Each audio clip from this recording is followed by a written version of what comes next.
Bueno, arrancamos con lo prometido, vamos con la economía, vamos a pensar qué es lo que se viene para la economía argentina. En esto ha sido siempre explícito el gobierno de Javier Milei.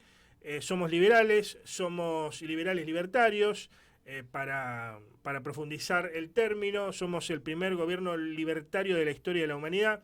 Hicimos un ajuste para llegar a un capitalismo liberal. Bueno, eso es resumido lo que tiene que ver con la propuesta de Milei. Bueno, la pregunta es, vamos a tener un capitalismo liberal. Ahora, ¿podemos llegar a un capitalismo liberal? Porque recordemos que venimos con un capitalismo con muchas regulaciones desde hace muchos años.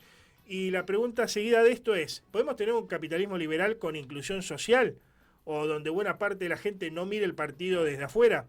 Bueno, esas preguntas se las vamos a hacer a Sergio Arelovich, que es docente de la carrera de Economía de la Universidad Nacional de Rosario. ¿Cómo estás, Sergio? Buenas tardes. Hola, buenas tardes. ¿Cómo te va, Che? Gracias por la invitación. Una aclaración. He Sí. dejado de ser docente en las dos facultades en las que daba, en Derecho y en la Ajá. Facultad de Humanidades, por mi jubilación hace casi 5 años. Pero Ah, sigo bien. vinculado a la universidad y fundamentalmente con el equipo de trabajo MATE, Mirador de la Actualidad del Trabajo y la Economía, con el cual trabajamos y producimos informes y diseñamos informes que seguramente vos conocés y cualquiera puede consultar en mateconomía.com.ar. Perfecto, perfecto. Valga la aclaración. Bueno, la idea era charlar con vos sobre lo que se viene particularmente. Tenemos un presidente, como decíamos, que es definidamente liberal libertario. Vamos hacia un capitalismo liberal. Ahora, ¿podemos ir hacia un capitalismo liberal luego de tantos años de regulaciones y de un capitalismo dirigido, si uno quiere? Esa es la primera pregunta. Y la segunda pregunta es, en este marco de un nuevo capitalismo liberal, ¿podemos pensar un capitalismo liberal con inclusión social o eso es una panacea, algo muy romántico? Bueno, son varias cosas para largas horas de discusión. Lo que sí uno puede decir es que no hay capitalismo sin Estado. Por lo tanto, el disparate de pensar que hay que retirar al Estado de la actividad económica en el marco de la complejidad que constituye cómo es el capitalismo hoy a nivel planetario es una locura, dada la desprotección que genera fronteras adentro. Todos los países se protegen, cualquiera sea el discurso que arguya públicamente, está claro y lo podemos ver con los anuncios de Trump respecto de su defensa de la política industrial, con lo cual la quita del Estado, la destrucción del Estado, la eliminación de las capacidades del Estado para intervenir en un mundo tan complejo y tan interconectado es un disparate en sí mismo y no puede sino traer las gravísimas consecuencias cuyas primeras flores se están empezando a ver a partir de lo que está ensayando la presidencia de Milei.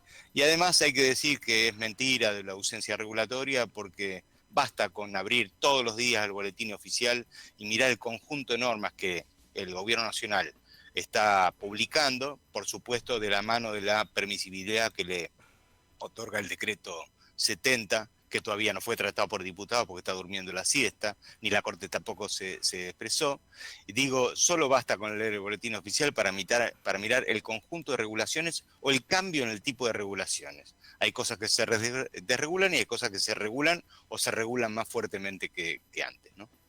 O sea, miente Milei cuando dice que vamos hacia un capitalismo más liberal y que la idea de él es sacar la pata del Estado sobre las fuerzas productivas. Miente en ese sentido. Sí, porque basta con hacer eso, digamos. Hay lista de cosas para llenar muchas páginas y muchas páginas de páginas web, páginas escritas, páginas orales, que demuestran exactamente lo contrario. La pregunta en todo caso es a favor de quiénes regulan o desregulan y en contra de quiénes regulan o desregulan. Esa es la cuestión de fondo. Y lo que ha hecho hasta ahora el gobierno de Milei es ni más ni menos que lo que lo que han ensayado las otras tres experiencias neoliberales que hemos tenido. Ujú. Me refiero a la dictadura, me refiero a Menem y me refiero a Macri, que es producir inicialmente una distribución brutal de ingresos desde el trabajo hacia el capital, desde el capital concentrado al capital minoritario, utilizando al Estado para esto, y que es una tendencia que, o mejor dicho, es un conjunto de medidas que el gobierno pretende consolidar en niveles realmente brutales. Si vos mirás, por ejemplo, cuánto era un salario registrado en noviembre del año pasado, vamos a poner 100 pesos, con la brutal devaluación del 13 de diciembre y el crecimiento de los precios, ubicó al salario ya no en 100, sino en un poder de compra 88 en el mes de abril. Ujú. A partir de ahí se produjo una recuperación que llegó al 93%, digamos. Hoy los salarios son 93 pesos con respecto a 100, pero hay una panza en el medio, la panza es diciembre, enero, febrero, marzo y abril, que fue una quita brutal de ingresos para el conjunto de los trabajadores asalariados, en este caso registrados. Es mucho peor para el caso del empleo público, de los trabajadores y trabajadoras del sector público nacional, mucho peor para los trabajadores y trabajadoras de los sectores públicos subnacionales, me refiero a provincias, municipios y comunas, y ni hablar del empleo no registrado, del empleo ilegal no registrado. Ujú. No puedo dejar de preguntarte, dejar pasar la oportunidad para preguntarte sobre esta idea de Milei, seguramente la habrás escuchado, de que bueno, si él no hacía lo que hizo, íbamos a llegar al 17.000% de inflación, que esto iba a estallar por el aire. ¿Cuánto de verdad y cuánto de mentira hay en eso? Porque cuando uno escucha a la gente o a los economistas de la oposición, no se explica bien esto, no queda claro.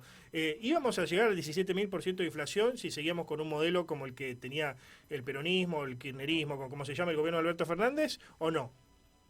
Mira, claramente no hay fórmula que permita explicar por qué llegó él a ese número. En todo caso, uno podría hacer el mismo disparate con la inflación actual o con la inflación de diciembre provocada fundamentalmente por las medidas de Milei y proyectar también una cifra de 5, 6, 7 ceros o lo que quiera. El hecho fue que, tal como describía hace un rato, que lo central de la política del gobierno de Milei está concentrado, por un lado, en la libertad que le otorga el ejercicio casi total del contenido del decreto 70, cuyos efectos son devastadores, por un lado, y por el otro, la brutal devaluación del 13 de diciembre, de 350 mangos a 800 mangos, el dólar y lo que hizo de ahí en adelante. Y ahora estamos transitando una PAX desde el punto de vista inflacionaria, parcial, por un lado, y falsa por el otro, que se parece bastante a lo que fue la tablita de Martínez Díaz durante la dictadura, porque el dólar oficial se está devaluando a un ritmo del 2% y los precios crecen mucho más allá. Y cuando hablo mucho más allá, no hablo solamente del precio, o mejor dicho, del índice de precio al consumidor que publica el Gobierno Nacional, sino hablo de la nueva composición que tiene cada uno de los capítulos que integran el índice de precio al consumidor. ¿A qué me refiero centralmente? Bueno, al tema de la energía y los servicios. Los servicios hoy ocupan no solamente un nivel más importante en la estructura de consumo de los hogares, sino que si uno mira el crecimiento de los servicios, el crecimiento de la inflación de servicios con respecto al crecimiento del nivel general de precios, duplica o triplica según los periodos que uno lo tome, con lo cual este es el cantaclaro. El cantaclaro es una destrucción de las capacidades de compra de asalariados, jubiladas, pensionados, etcétera, por un lado, Ujú. y por el otro lado, parte de los vehículos de este deterioro está asociado con la liberalización de los precios de los servicios o con el ajuste brutal que se ha hecho vía reglamentaria de ellos Ujú. por decisión presidencial, ¿no? Em, Durante los 90 se hablaba de economía social de mercado, ¿no? Un término, una frase que se escuchaba mucho. Hoy ya no. Quizá alguno por ahí la mantenga, pero es alguien que viene de los 90 generalmente. Pero ¿es posible llegar a una suerte de economía liberal, pero con una mirada social, digamos, que incluya a la gente, que genere nuevas fuentes de trabajo en virtud de que progrese la economía o no? Mira, lo que se han roto son los paradigmas de qué futuro queremos en general en el mundo, y lo que ha triunfado después de la caída del muro de Berlín y la implosión soviética del 91 es el capitalismo a escala universal, inclusive transformando lo que era la vieja economía china y dándole un lugar de desarrollo de un capitalismo sui generis, pero que tiene características parecidas a las formas de provisión, de atención, de cuidado, de desarrollo capitalista que tuvieron las potencias occidentales en forma previa, aunque con algunas diferenciaciones políticas que sería largo de contar en el caso chino. Ujú. Pero lo central que yo plantearía en este término es, bueno, el capitalismo durante el siglo XX se ha dado fundamentalmente en la posguerra, en la segunda posguerra, se ha dado un proceso de crecimiento brutal de la integración entre el conjunto de los países del mundo, integración comercial fundamentalmente, integración en materia de inversiones, que ha multiplicado la importancia del comercio exterior. En el 49, por ponerle un número, cuando se creó lo que fue el antecedente de la Organización Mundial del Comercio, por cada $100 de Producto Bruto Mundial, solamente 4 se vendían fuera de las fronteras del país en el cual se producían. Ujú. Bueno, ese nivel hoy es 25, es decir, por cada $100 de Producto Bruto Mundial, aproximadamente 25 no se consumen dentro del país en el que se producen, sino que se consumen en otra parte.